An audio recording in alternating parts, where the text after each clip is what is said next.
we are always going to get a reflection in life, what we believe sure. we're fundamentally worthy of. Yes. And a lot of that worthiness originates from those inner child traumas. Yeah, 100%. Yeah. So for me, when I teach on worthiness, and it is true, we get in life a direct reflection of what we believe we deserve. A lot of it from my own experience and from what I have the intentions of helping other people do as well to kind of like mirror that is healing shame.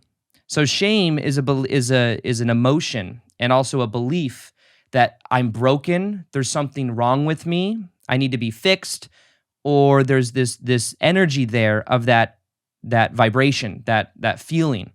And that is what blocks a lot of people from feeling worthy because they have this belief there, this unprocessed emotion from the past that says there's something wrong with me. So on one hand, it's like, I want to be worthy of love. I want to be worthy of abundance. I want to be worthy of these things, but there's this deep-rooted childhood energy of I am broken, there's something wrong with me. Mm-hmm. Now for me, I would find myself in relationships or in different dynamics in my life where like I just would feel almost like, I wouldn't know where the energy came from, but it was just like a feeling of not feeling worthy or not feeling enough. And when I looked at it within myself, I could kind of like look at my own childhood and see that there were certain things that happened in my childhood where the inner child version of me would then give certain things meaning because that version of Aaron didn't know, that then would say, this is my fault. So like, for example, parents divorced when I was 5 years old.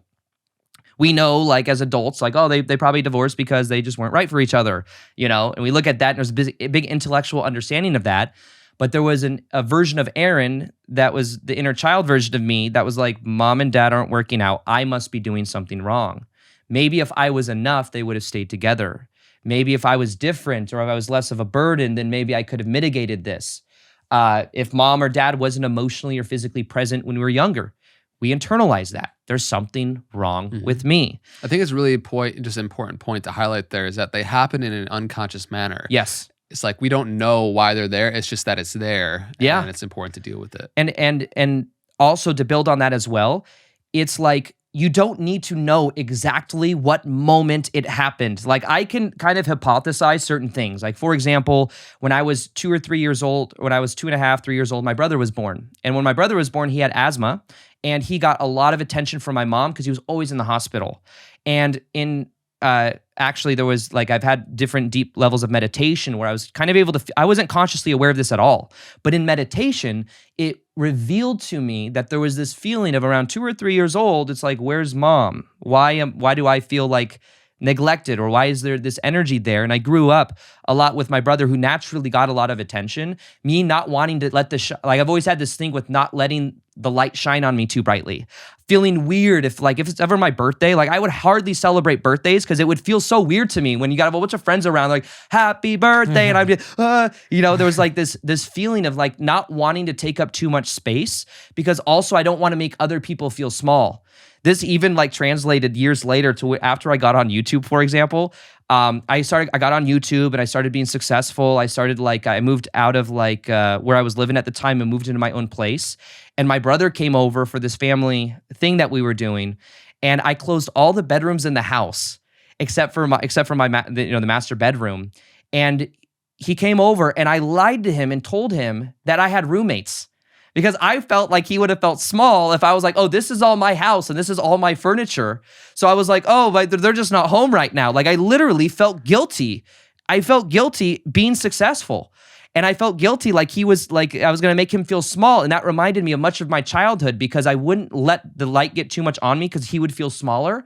So I would like shine it away from myself.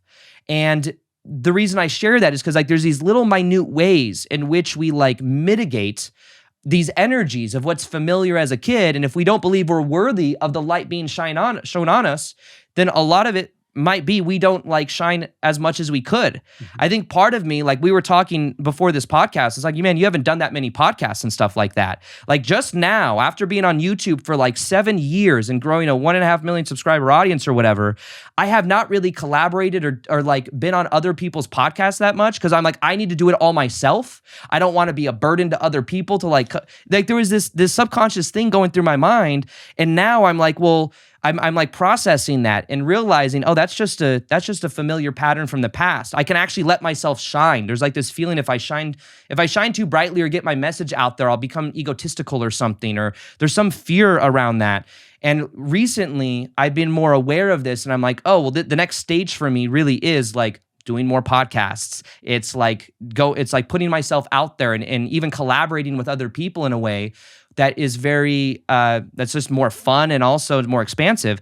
But childhood stuff echoes from the past sometimes. So to answer your question around the shame or around the worthiness stuff, I don't necessarily believe that what people need to do is be like, I'm worthy, I'm worthy, I'm worthy, I'm worthy. You know, I think of it like a baby. I use this analogy sometimes, but if you think of a baby, like what does a baby have to do to be worthy?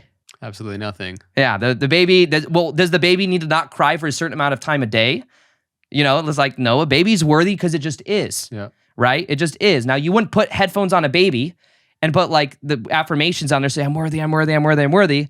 It's a silly concept. You know, it's not so much that we need to believe I am worthy, I am worthy, I am worthy, and reprogram ourselves. It's more so about just letting go and processing the shame, the belief that I'm broken or there's something wrong with me, and realizing also that as a kid, if you let yourself feel that emotion on the inside, because what happens is if we don't want to feel shame, we like bury it deeper within our body.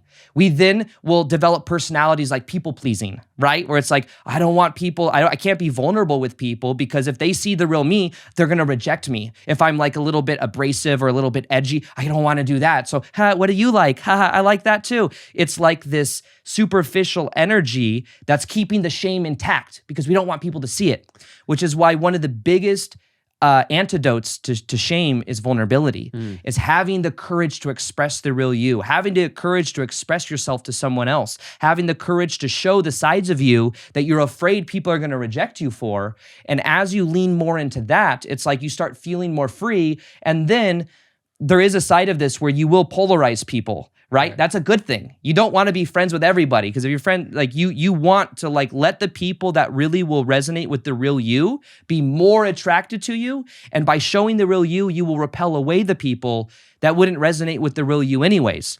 But this is a process of leaning into vulnerability, feeling the shame and letting it be there, and then allowing yourself naturally rise up out of that. But I don't believe it's necessarily like, I'm worthy, I am worthy. You start naturally feeling that once you let go of the other stuff. It's such a big paradox. We all desire fundamentally to feel connected to people, to share that authenticity. And yet we have all these behavioral compensations and patterns that keep us in our safe identity that it's like a barrier between us and authentically connecting with other. And so we think that people won't actually like us if we show our core vulnerabilities. But ironically, that's the very thing that it's the very thing that will actually make you be able to connect with people, really. Yep. 100%. Yeah, it's funny. It's like the thing that you're most afraid of happening, you actually get the opposite result. Like if you were to vulnerably express something to someone else that you've been holding in for a long time, you think they're going to reject you. Most likely they will either respect you more or they'll have more of an understanding of who the real you are, or maybe you set boundaries with them, whatever it is. But it's like, it's the exact opposite. I remember like 2 years ago, I was living in Sedona and I was going through like really sinking more into my own masculinity. And I was looking at like a people pleaser pattern that I had acquired from my dad's side. My dad it kind of like carries that energy. And it was funny because there was like this like energy inside of me that was afraid to like share certain things when like things would come up or to set boundaries with other people. Every time I would actually express it, it would result in more respect. It would result in me feeling more confident. It would result in me feeling in my own frame when the belief was, if I do this, I'm going to get like I'm going to cause tension because tension back in childhood when I was younger was bad. But tension isn't actually bad. Tension is actually good. You know, tension is actually something you can settle in with more and more. Yeah. And then we labeled conflict as danger and Right. unsafety. Right. It maybe was in that context. Yep. know? And then as adults, we label everything with tension. You don't want to tell someone no to going out to something you don't want to go to. So instead it's like, I don't know, maybe I'll go, even though you know you're not going to, you know? That's why a big part of this process is just becoming aware of the pattern within yourself and then making a new choice about who you are, but leaning towards vulnerability, which is opening the heart. You shine the light of awareness through vulnerability on the shame, and then it transforms because you're becoming aware of it and you're opening your heart.